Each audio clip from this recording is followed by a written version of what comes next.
Hi, good afternoon, everyone. Uh, so to kickstart or to melt the ice, I would possibly do a little run-up, like Shoaib Akhtar runs from boundary line and steams in. Uh, Go back about maybe 12, 13 years. That is when the game really started off, the new age data centers, the large capacity facilities, and then from one building to small campus to large campus to gigawatt campus. We have all seen it in about 10, 12 years. That way, if you reflect, it feels like a very long time and it feels like yesterday sometimes. We used to have 3 to 4 kilowatt per rack densities. We are talking about just for cloud now alone 40.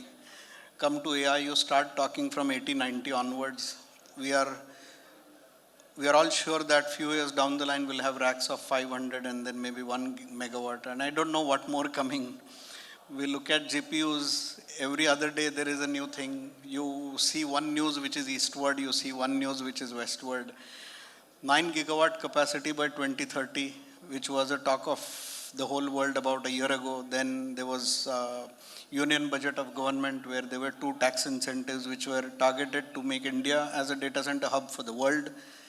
And then add the war of Iran in Middle East, some data centers getting hit.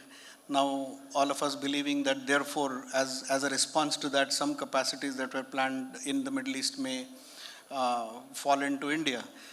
So looking at all this, these all facilities are going to be made by somebody. It's not going to be like rain that it falls and it is there. We have to create it. So if we look at the construction and operation cycle, it all starts from site selection, which is very tough. Sometimes land selection can get more tougher and complex than building a data center. Then you talk about design, then you talk about construction, RFPs, and then the whole operation cycle. Here we have two champions who know the whole cycle and who make it happen. So there are consultants, designers, constructors, GC partners, power product producers, telecom operators. Who is going to make it happen? How do you see the symphony of this music play actually? I'll start with you and Juzerji, you very rightly pointed out an aspect when we were talking now about the heat related aspects of data centers, the heat island, as you said. So I would also like you to talk about that. Sure. Over to you, Miranji. Sure. So I think to answer the question, who's going to make it happen? I think it's going to be a whole village, as they say. It requires considerable orchestration, right from, I think, the funding that got discussed at the earlier panel to ensuring first the right city/town selection, to then a location selection, getting the required quantum of power in place, contracted, available, ensuring that the right technologies are used based on the profile of the site selected, the design, the build, in data centers, very significant commissioning, Yes. the handover to ops as usual, and finally that eye on ensuring that the data center constantly is optimized, and when it upgrades it happens seamlessly. I think the ecosystem is very large, and we have a profile of players, some of whom are very mature, some of whom are learning the game, and some of whom probably are thinking about entering this business. Right. Great. Over to you, Joseph. Thank you. Thank you to CDC and W.Media for getting us all together. Thank you very much. I think, Sandeep, my thoughts are in two ways, two directions. Number one is what we have seen till now, which is rather small. True. 5 kW, 7.5 kW, air-cooled, 15, 20 megawatt was big. And now what we are getting into, 50 kW, just starting, 150, 200. I think there is a huge shift for us to become AI ready. Huge shift. And I see that there are many challenges in that. There are multiple gaps in that. The first biggest challenge that I see is that none of us, in the business of design, construction, and operations of data center really know what it is to construct and build without any mistakes a real 100 megawatt data center. I don't think we really know that. And I feel the first step when something like this, which is happening, would be to have the right team on board. Right. And right up front, on day one, we need to have the architects, we need to have the consultants, we need to have the commissioning experts, we need to have some critical equipment manufacturers, Right. we need to have the operators, we need to have all of them on board so that we can learn from each other and make sure that these mistakes are not made. Sure. I think that would be the integrated approach or a systems thinking approach which will help us to scale faster. But for that, we need to make sure that all the concerned people are on board right on day one, and then the clock starts ticking. Okay. Would you like to cover the heat island part now, or will we come to that later? I mean, whichever way. So I've been hearing since morning many things talked about on design, engineering, and one part which came out very strongly is sustainability, that data centers have to be sustainable. As a sustainability consultant, as an engineering consultant, one thing that I felt was missing since morning, and I went across all the panels, was something called the data heat island effect. I don't know how many of us are aware of urban heat island effect. Yep. So when we talk of urban heat island effect, we say that the urban cities, the temperature rise is almost 3 to 4 degrees more than what is there in the villages or in the rural area. And why does this happen is because the concrete, the intense human activity, we release a lot of heat, and that affects the microclimate of the city. And fortunately for us, in a city, with whatever we do, there is a very natural cycle, the cycle of heating and cooling. In the daytime, we all heat up, and in the night time, we are able to release the heat and the city cools down. But in a data center, things are different. We are talking about a 24/7 operations in a data center. So it is relentless. The heat is coming in the day, the heat is coming out in the night. And therefore, the microclimate with a data center or a data center hub is got to go up, and that has got to be thought through very, very clearly. I'll just take another minute or two. There have been, just around 2 weeks back, I read a paper from the university, from one of the Cambridge universities.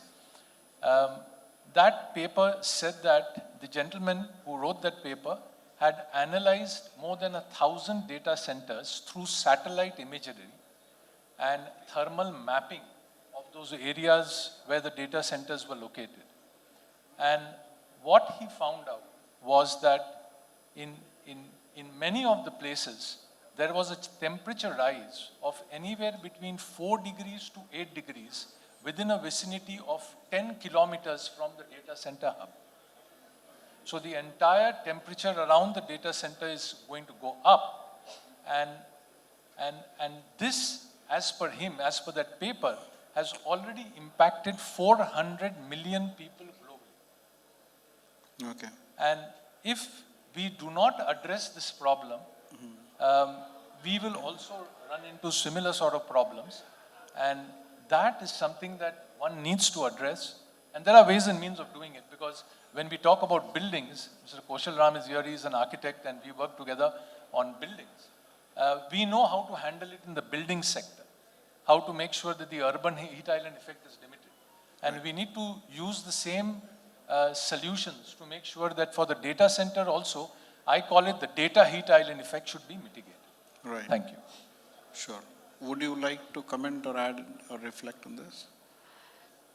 Right. So I think definitely the heat island effect resonates and is a risk. generally, I think in the morning I heard sessions around, why is there this boom in India for data center build? And, the obvious, comments were around the whole AI, make in India, making cost of build very attractive, good energy pricing, the fact that India will probably have the highest number of internet users by 2028 in the world. All that is very interesting, and DPDPA has ensured that we localize. But I think what possibly gets missed out is the fact that another reason why so much of activity in the data center space in terms of investment is happening in India is not just the Middle East geopolitical situation where everybody is assuming capital is flowing here because Middle East is not very attractive anymore.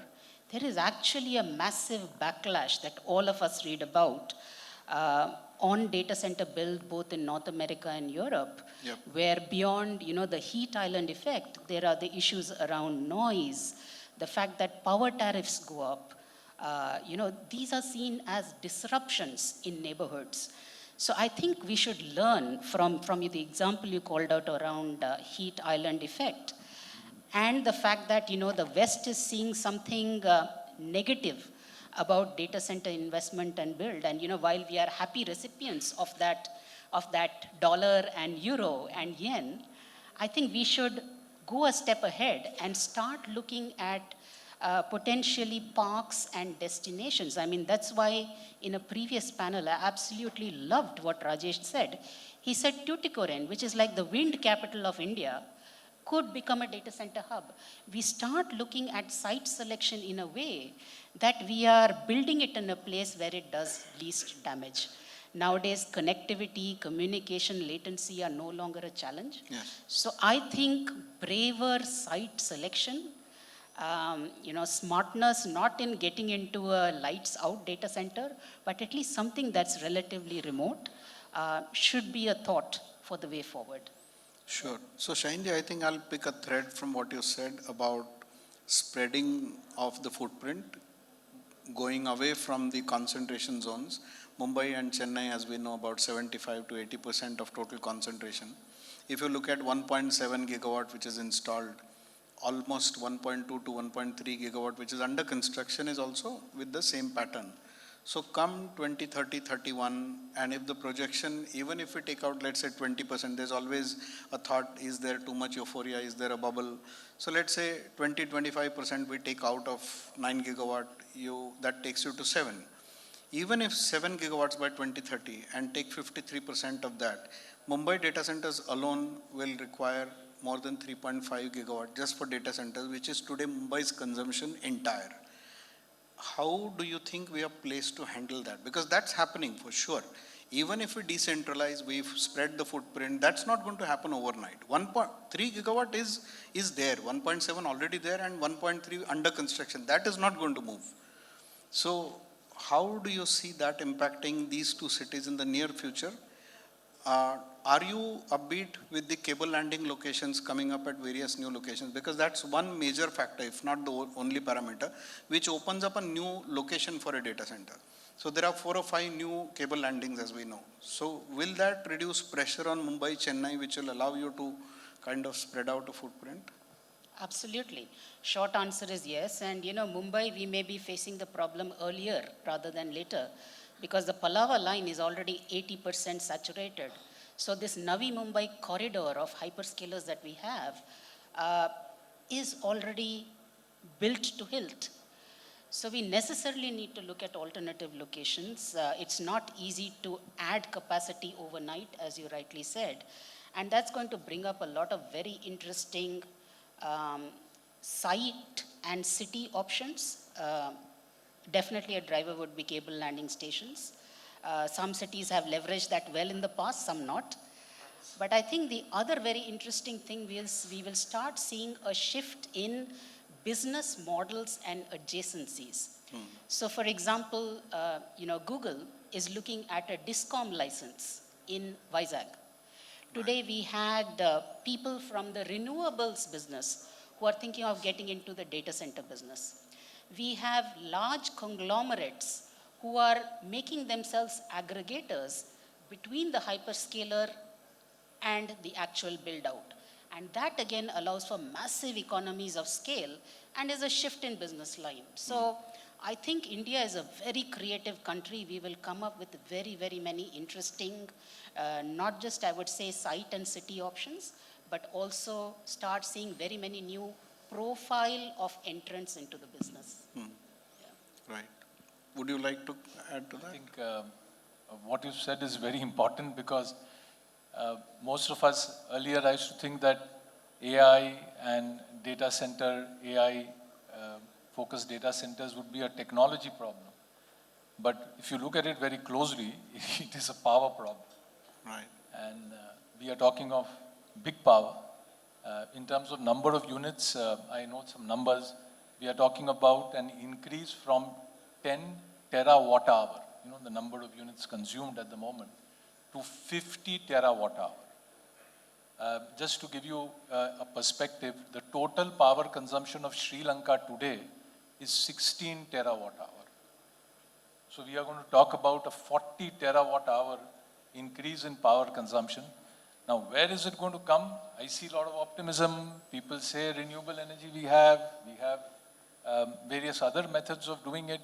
But we have seen in India that the power cuts get announced without none of us knowing anything about it. And all of a sudden we find that we have to run our DG sets to run our businesses. So we don't really know how this game is going to get played out. And abroad, in the US, as someone mentioned earlier, there is the power utility service providers are taken on board. They are signed up properly, before you put up a power plant. I am not too sure whether in India we are able to do that or not, because all discoms or telecom or the electricity EBs, they are on their own. I mean, they do their own thing. So we are going to have a severe power problem. There's going to be a lot of power that will be required to run a AI scale data center. That is one. Second thing, which I just thought, the very thought of twist, and we are doing some work with Tata projects on that. When a new data center is coming up now, they are telling that my entire operational energy, I am going to be getting it from the renewable energy. So, I am net zero carbon. I mean, my entire electricity is coming from renewable, so I'm not going to be blowing up any carbon. Now, another perspective that has come out and is that what is the embodied carbon which is there in a data center, and how do you manage that? And we are doing a study on embodied carbon of a very large data center, and we find that the numbers are far exceeding any other data or numbers that we have. We are talking about almost a consumption of 250 kgs of CO2 being emitted per meter square of constructed data center, which is far, far more than the normal norms, which are in the region of half the level. And so that is going to be the real big elephant in the room as we go along, the embodied carbon of the data center when the operational energy of the data center is being offsetted by renewable energy. Right. Thank you. Touched upon carbon. I mean, not touched upon, you elaborated. And that's a very important thing. I would come to you, Shahinji. Given your deep involvement into engineering, consultancy, tier certification, I would think we have been so far worrying about reducing PUE, using water, not thinking of water as a precious resource, thinking water is free as much as you want. So all the journey of PUE from 1.7 to 1.3 that we have got is at the cost of water. And today also there is no realization that one 10 megawatt data center takes water from the throat of 2 lakh people, 10 megawatt, and we are talking about gigawatts and gigawatts. So how long do you think water is going to be our source for PUE? When are we going to think about carbon? When are we going to think about saving water? using less water? And what do you think we need to do? Because my take is, there is data centers if there is human being, and there is human being if there is earth. If we are consuming earth, the whole game is over one day. So, Very well said, Sandeep ji. So, uh, I think for too long, our industry has been fixated on the metric of power usage effectiveness, right? We've had it for about 15 years, and it's been a great metric, no doubt. But it's definitely time to move on, and I completely align with you, Juzer, because looking at, a AI data center, for example, right? It tends to work on very high utilization, right? And in a data center, AI data center, and we don't have many of these in India, where you're actually, um, you know, training a model, right? You will find that you don't really need to have high availability. You can actually bravely build with minimal redundancies because it can recover, right, very quickly, even if there's a break in power. And because for GPU style loads at very high power density, it's very likely above 40 kilowatt per rack, you will be mandatorily using liquid cooling, zero fans. You will have brilliant PUE. Now, is an AI data center with a PUE of 1.15 green? No way. So it's high time. I think we as a community need to bring about this reform, that we stop looking at energy overhead, which is what PUE was, correct. as a telling metric about how sustainable a data center is, and actually start looking at what Juzer was referring to, which is scope 1, scope 2, and scope 3 emissions. So data centers today are at about 1.5% of world energy use, as very rightly said, in excess of many industries and definitely many countries. And super importantly, just as we start looking at the energy and carbon footprint of a data center, definitely start with scope 1, definitely have scope 2. In due course, build a roadmap to start looking at embodied carbon, which is scope 3, where you start measuring your supply chain's impact on your carbon footprint. We need to look at WEUE as well. That too, look Absolutely. at it as scope 1, scope 2, scope 3. So remember this, energy and water usage at site, absolute numbers, scope 1, scope 2 today, down the line, scope 3. Perfect. Would you like to add anything, Yeah, sir? I think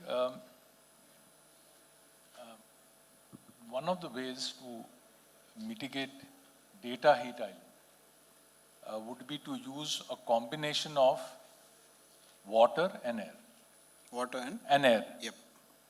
And today there are hybrid cooling systems, hybrid cooling towers available, by which we are able to cut down the water consumption to almost around half of what it would normally consume if you are using a water cooled chiller.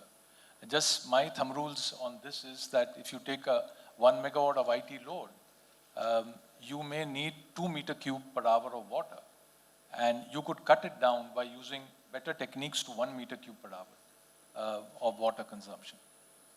So this is the way, and this is another way of mitigating heat island effect. So we can talk about that later.